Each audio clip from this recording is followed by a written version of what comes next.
ఏం చేస్తున్నావు? మరమరాలు మిక్చర్. ఇన్ని రకాల ఇంకా జీడిపప్పు, ఎండు కొబ్బరి, పసుపు, వెల్లుల్లిపాయలు, వేసిన గుళ్ళు ప్లస్ ఉప్పు, జీలకర్ర పొడి, షుగరు, ఇన్ని రకాలు. సరే చెయ్యి, చూస్తానులే. పట్టుకుని నూనె వెళ్ళిపోతున్నాడు. ఆయిల్ వేస్తున్నాడు, చూపించు.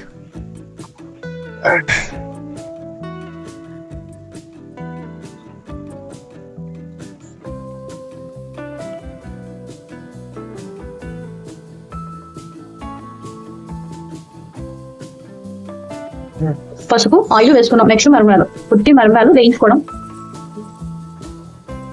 5 నిమిషాలు కలుపుతున్నది కదా అంటున్నావు. నేను 2 రోజులు బట్టి చేస్తున్నాను. అలా ఎంతసేపు కలపాలి? పౌడర్లు అయ్యేటట్టుగానా? సరే వేయి.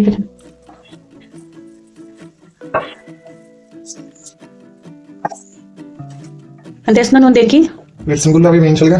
అంతమంది పడుతుందా? అవును, మాడిపోకుండా పెట్టుకో. సిమ్లో పెట్టుకో, స్టవ్ హైలో కాదు. గమనించి ఇంకో దీంతో అయిపోయినట్టే. ఇంకా నువ్వు కాస్త చేసేదానికి ఎన్ని గంటలు చేస్తున్నారో బాబు. మగవాళ్ళు వంట అంటే మనకి 2 గిన్నెలు అయితే వాళ్ళకి 6 గిన్నెలు అవుతాయి. అలా చేస్తున్నాడు మా అబ్బాయి వేళ వంట. అదే వంట అంటే ఏదో స్నాక్స్ చేసుకుంటానండి. వంట అంటే వంట కాదు. వాడు చేసుకునే ఒక్క మరమరాల మిక్చర్కి ఎన్ని సామాన్లు చేస్తున్నాడు చూపిస్తాను మీకు. ఏం వేస్తున్నా నెక్స్ట్? జీడిపప్పు, ఎండు కొబ్బరి. మిక్చర్లో ఎండు కొబ్బరి ఏమిటో కూరలో వేసుకోవడం విన్నాను, కానీ మిక్చర్లో వేసుకోవడం ఇప్పుడు ఇదే మొదటిసారి చూడడం. వేగిపోయి తీసే. కొంచెం గోల్డిష్ కలర్ వచ్చిందంటే వేగిపోయిన అర్థం. వెల్లుల్లిపాయలు పెట్టే వేగిపోతే వెల్లుల్లిపాయలు వేగినాయి. చిన్న చిన్న చేసే కదా వాళ్ళు. మళ్ళీ వేసుకుని మొత్తం జీడిపప్పు, కొబ్బరి, వెల్లుల్లిపాయలు అన్ని కలిపి వేసేసుకున్నాం. ఇందులో మిక్స్ అయింది అలా కొంచెం కరివేపాకు మిక్స్ అయిపోయిందండి. నెక్స్ట్ కారం వేసేసుకో.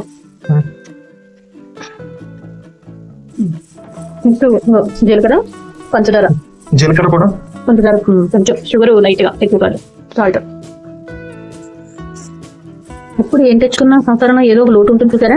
ఈవేళ కరివేపాకే లేదు. కరివేపాకే పెద్ద కథ ఉంది కూడా, కానీ అదే మా ఇంట్లో తెచ్చుకోవడం మర్చిపోయా. చేసాడండి మా వాడు మిక్చర్. తిని చూద్దాం ఎలా ఉందో టేస్ట్. నాకైతే బాగా కనపడుతుంది. కారం అన్ని కూడా లైట్గానే ఉన్నాయి. సరే తిన్న తర్వాత చెప్తాను. ఒక వెరైటీ స్నాక్స్ అయితే మాత్రం మా అబ్బాయి తయారు చేసాడండి. ఇంట్లో ఖాళీగా ఉంటే ఒకసారి ఇలా చేసుకుంటే మనకు కూడా సుఖంగానే ఉంటుంది. మీరు ట్రై చేయించండి ఒక్కసారి.